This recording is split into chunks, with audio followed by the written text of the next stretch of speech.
Welcome back. It's 5:51. Time for your morning news now. A La Crosse County courtroom will determine the fate of a woman who admitted to selling deadly drugs. 27-year-old Rachel Brockway pleaded guilty to first-degree reckless homicide in the fentanyl overdose death of a 31-year-old man last year. As part of a plea agreement, prosecutors dropped an additional felony drug charge. Brockway's sentencing is set for 2 this afternoon. And an Unalaska woman charged in the death of an elderly pedestrian will stand trial.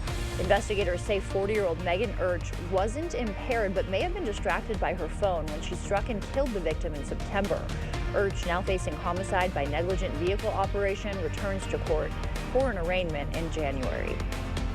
The manhunt, meanwhile, continues for the gunman who shot and killed United Healthcare CEO Brian Thompson.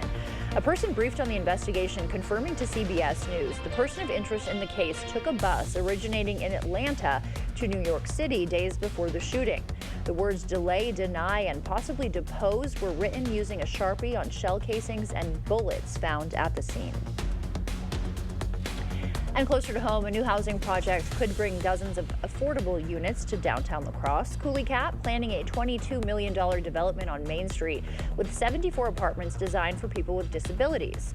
The city's finance committee is backing the project's bid for a $250,000 state grant. President Biden is reportedly weighing preemptive pardons to protect Trump critics from potential retaliation.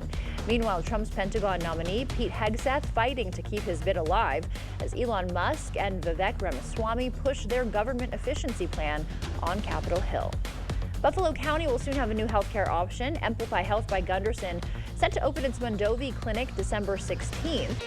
The clinic sits along Highway 37, where local leaders will host a ribbon-cutting ceremony next Wednesday. Public tours will follow. Mount La Crosse is celebrating an early start to winter. The slopes opened yesterday, kicking off the 65th season 2 weeks ahead of last year's schedule. Ski instructors say new snow machines combined with perfect weather conditions made the early opening possible. Because this is the most amount of snow we've been able to make at this time of the year ever. And so that's really cool. And as well, because we have a bunch of new snow machines, that's helped as well. So it's kind of surreal.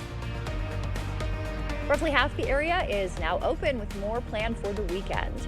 Get your ugly Christmas sweater out of the closet. The 17th annual Ugly Sweater 5K kicks off tomorrow through La Crosse's lit up river trails, finishing at Rotary Lights. In Winona, the Parlor Room holiday party features the Sugar Loafers Band and festive cocktails starting tomorrow at 5.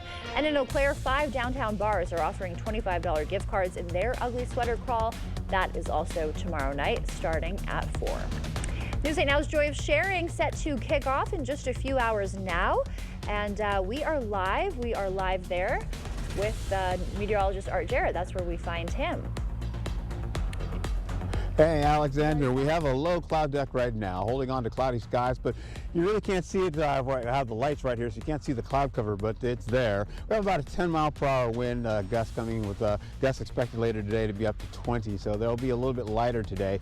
As we go into the afternoon, we are going to be looking at the possibility of, again, temperatures reaching about 32 degrees today. Mostly sunny skies expected, with partly cloudy skies leading into a much warmer weekend for you. Of course, there are a few threats of rainfall and snow kind of moving in as we get closer into Sunday and Monday. From there, it's only about a 20% chance, and leading into at least Tuesday and Wednesday of next week for the middle portion of your week, where temperatures dip back down into the 20s, and then cooler air coming back again as we start the end of next week. So have to look at your forecast. Be safe out there, and we'll see you here at the Joy of Sharing as soon as possible.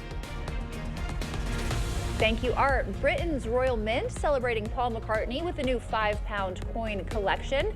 The design features his iconic piano wings logo and hand-picked musical notes. There's even a special guitar pick-shaped coin made of sustainable gold, a nod to McCartney's early days using pennies as picks. And coming up, a statewide effort is helping curb the sale of tobacco to minors across the Badger State. We'll tell you how La Crosse is taking the lead on this effort. New evidence in the search for the person police say killed a healthcare CEO. I'm Jared Hill with what we're learning about the timeline before and after the brazen shooting on a New York City street.